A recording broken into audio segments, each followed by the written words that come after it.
fired me for being 5 minutes late. Big mistake. He fired me at 8:05. 5 minutes too late for mercy. And right on time for karma. That morning, he didn't just end a job. He started a countdown. This isn't fiction. This is karma. Real people. Real consequences. You're watching Real Life Karma TV. He thought firing me would teach me discipline. He was right. But not in the way he expected. Because that day, he didn't just fire an employee. He created his biggest competitor. And the clock stopped ticking for him at exactly 8:05. My name's Mark Evans. For 12 years, I gave my soul to a small metal workshop, Campbell & Sons Metalworks. 12 years of loyalty. No sick days. No excuses. No complaints. I trained new guys, fixed old machines, stayed after hours, even when no one asked me to. Mr. Campbell used to call me the backbone. He'd laugh, slap my shoulder, and say, "Mark, if everyone worked like you, this place would run itself." I believed him because I wanted to believe that loyalty still meant something. But loyalty only matters until it becomes inconvenient. That Monday morning was colder than usual. Dark skies, frozen ground. The kind of morning that feels like a warning. My old pickup wouldn't start. Dead battery. So I ran. Literally ran through snow, lungs burning, legs shaking. By the time I reached the factory, I could hear the bell. I looked at the clock. 8:05. 5 minutes late. Mr. Campbell stood by the time clock, arms crossed. No good morning. Not even a blink. 5 minutes late, he said. You know the rule. I laughed nervously. Yeah, I know. Sorry, boss. Battery died. Won't happen again. His face didn't move. Pack your things, Mark. I froze. You're serious? He nodded. Rules are rules. If I let one person slide, discipline falls apart. You understand, right? No, I didn't. Because discipline wasn't what I saw in his eyes. It was pride. Cold, merciless pride. The machines I'd repaired, the men I'd trained, all stared, silent, like watching a funeral. I packed my gloves, my wrench set, my coffee mug, and a photo of my wife and son. 12 years gone in 5 minutes. As I walked out, the factory bell rang again. Same sound that once meant a new day. Now it sounded like a door slamming shut. A metal clang echo. The first weeks were dark. I still woke up at 6 a.m. out of habit, then realized I had nowhere to go. No job. No purpose. Just silence. Lisa tried to keep me together. Maybe it's a blessing, Mark. You deserve better. But every word felt like a lie. Because bills don't care about blessings, and rent doesn't pause for karma. I sent out resumes. No replies. I called old contacts. They'd moved on. Then came the worst blow. One of my old trainees, the kid I taught, got promoted to my position, replaced in less than a week. That night, I sat at the kitchen table, dinner untouched. Our son asked, "Dad, are you going back to work tomorrow?" I didn't answer, because I didn't know if I'd ever be the same man again. Days blurred. Lisa smiled less. I heard whispers through the wall. Phone calls she thought I couldn't hear. She was scared. Scared that the man she married was fading behind those silent mornings. One night, I found her sitting on the couch, the TV off, the room dim. She looked at me, then at the empty space beside her. "When are you coming back, Mark?" Her voice was small. "Not to work, but to us." I didn't know how to answer, so I just said, "When I find a reason worth waking up for again." She looked down, tears glinting in the TV's black screen. "Then hurry," she whispered, "before I forget how to wait." Then one night, Lisa came home holding a flyer. Her hands were cold, her eyes tired, but lit with something I hadn't seen in weeks. "Trade fair," she said. "Small business grants, local manufacturing startups." She slid the paper across the table. "Maybe you should go." I stared at the flyer, the date, the location, the line that read, "Turn your skills into a business." I wanted to laugh because it felt like a cruel joke. But when I looked up, there was something in her eyes I hadn't seen in a long time. Hope. The next morning, I went. The hall was filled with voices. Bright, confident, young. Startups showing off 3D printers, gadgets, apps, software. And I stood there, a man who could weld steel but couldn't bend his pride. They talked about innovation, but every new idea was something I'd perfected years ago at Campbell's shop. That's when it hit me. I didn't lose my job. I lost my cage. And for the first time in months, I could finally breathe. I borrowed an old press machine from a retired friend, Calder. It was rusted, heavy, and louder than a freight train. "Still runs," he said. "If you treat her right." I smiled. "I'll treat her like family." We loaded it after midnight. My truck sagged under the weight. The engine growled. But my heart finally beat steady. Back home, I cleared half the garage, moved my son's old tricycle, set up a workbench, 2 lamps, and that stubborn press. The first time it roared back to life, the sound filled the neighborhood. Someone yelled, "You're crazy!" Maybe I was. But I didn't care. Because for the first time since 8:05, I had a purpose again.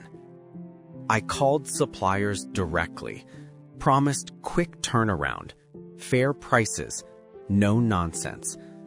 The first month, no orders.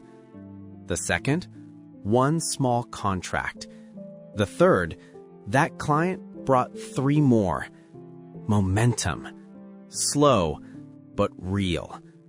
Success didn't come easy. The old press broke down.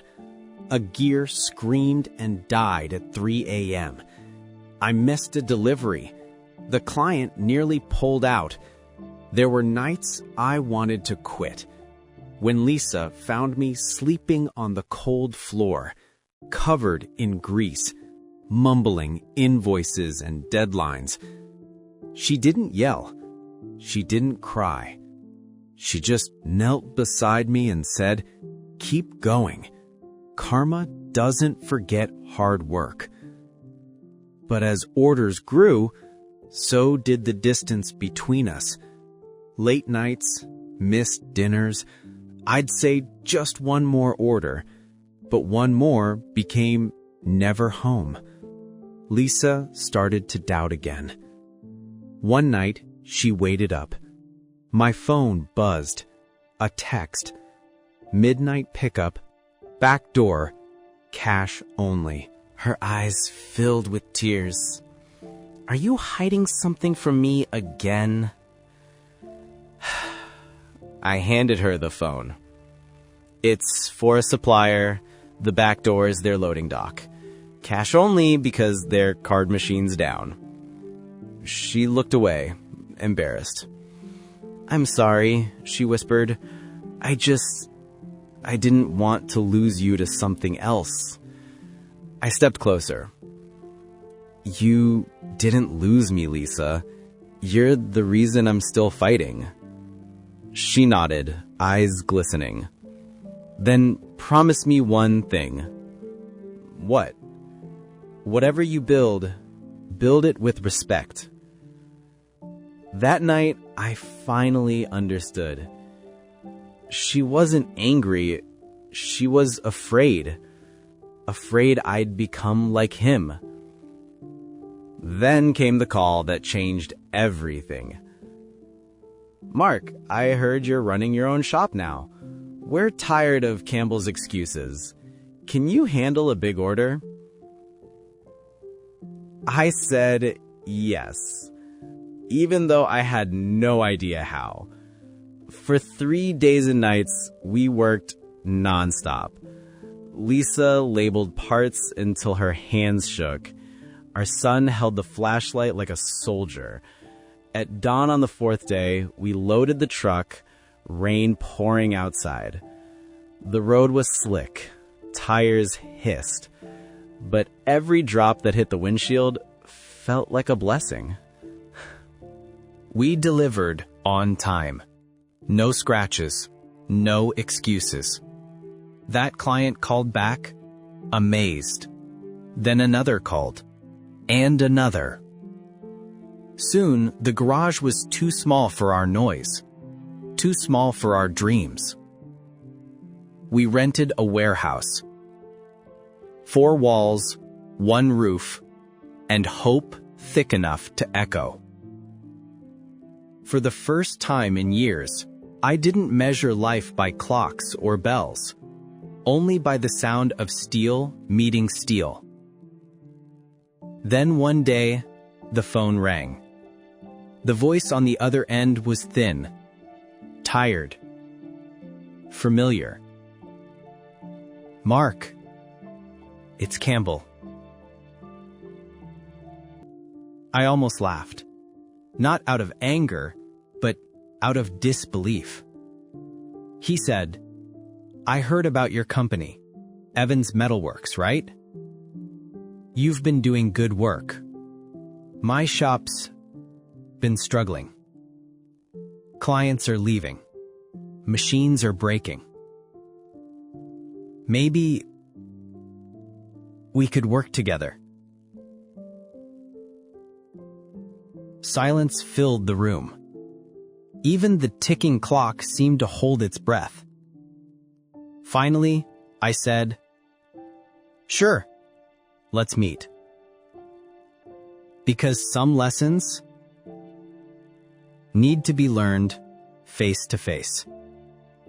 1 week later, I walked into his office. Same walls, same desk, same ticking clock behind him. Only this time, I was the one wearing the suit. He smiled nervously. Mark, you've done well for yourself. I always knew you had potential. Did you? I wanted to say it out loud, but I didn't, because his face already said enough. He looked smaller somehow, like time had shrunk him down to his own mistakes. You know, Mr. Campbell, I said, You were right that day. Discipline does start at the top, but so does respect. He didn't reply, just stared at the clock on the wall.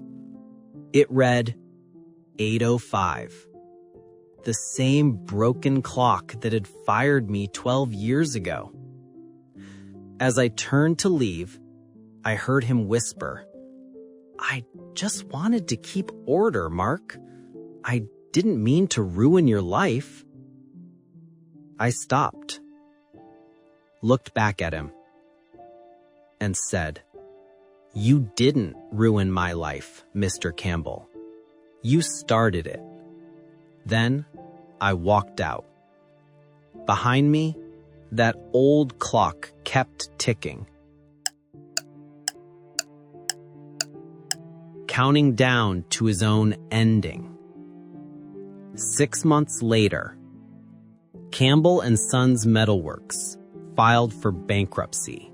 One evening, I drove past the old factory.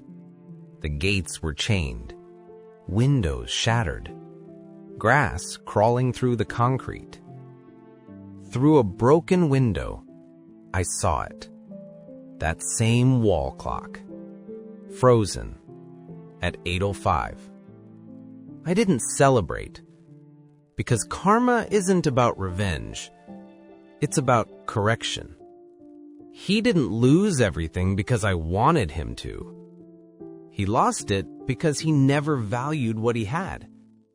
He taught me discipline, but karma taught me purpose. Sometimes life doesn't punish you.